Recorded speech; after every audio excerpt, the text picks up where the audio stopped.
যে 4 প্রকার প্রাণকে হত্যা করা ইসলামে নিষিদ্ধ, আর এই 4 প্রকার প্রাণীকে হত্যা করলে আপনার জীবনে অনেক বড় বিপদ নেমে আসতে পারে। চলুন জেনে নেই কোন সকল প্রাণী সেগুলো।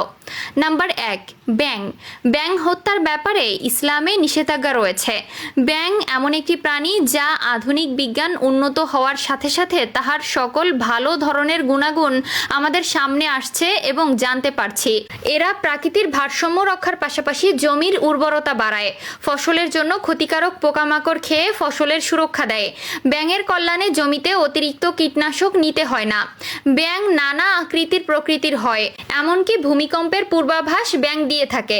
ভূমিকম্পের পূর্বাভাস বর্তমান বিজ্ঞানের উন্নত সকল যন্ত্র আগাম দিতে ভুল করলেও কোলা ব্যাঙ তা ঠিক দিতে পারে। তাছাড়া আমরা রাতের বেলায় আমাদের পথে ব্যাঙ দেখলে আমরা লাথি মারি, যা একদমই উচিত নয়, কারণ ব্যাঙ ঠিক ওই সকল স্থানে দাঁড়িয়ে থাকে যেখান থেকে সাপেরা চলাচল করে এবং তারা মানুষের নিরাপত্তার জন্য নিজেদের জীবন সাপের সামনে বিলিয়ে দেয়।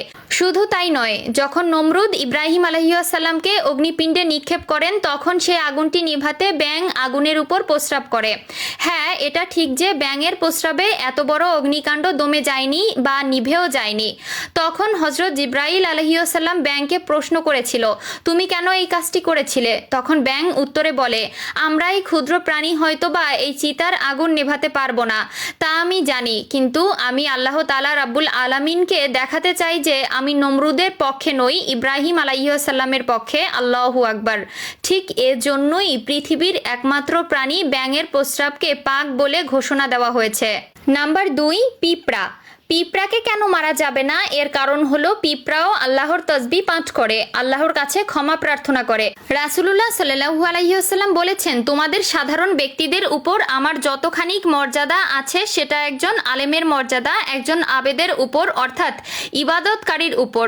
তারপর রাসূলুল্লাহ সাল্লাল্লাহু আলাইহি ওয়াসাল্লাম বলেন, নিশ্চয়ই আল্লাহ ও তার ফেরেশতারা এবং আসমান জমিনের অধিবাসীরা এমনকি গর্তের পিঁপড়া ও পানির মাছ পর্যন্ত সেই ব্যক্তির জন্য দোয়া করে যে মানুষকে হেদায়েতের জ্ঞান শিক্ষা দেয়। সুবহানাল্লাহ।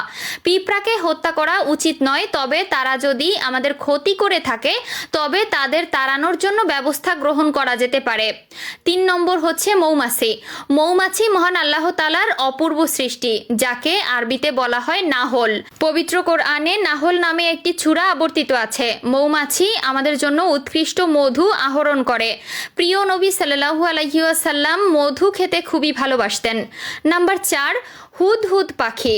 আমাদের দেশের মানুষ এটাকে মোহনচড়া হিসেবে চেনে, যেহেতু হুদহুদ পাখির অনেক উপজাতি রয়েছে আর মধ্যপ্রাচ্যের প্রতিটি জায়গায় দেখতে পাওয়া যায় এই পাখি। মিশর ও ইউরোপের কোনো কোনো জায়গায় দেখতে পাওয়া যায় এই পাখি। আমাদের পার্শ্ববর্তী দেশ ভারতেও এই পাখির বিচরণ রয়েছে। পাখির শরীর বাদামি সাদা কালো দাগ রয়েছে, মাথায় আছে রাজমুকুটের মতন সুন্দর একটি ঝুঁটি।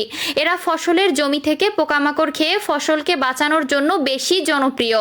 বাংলাদেশে এর কয়েকটি প্রজাতি রয়েছে, তবে তার রং ও রূপ আলাদা।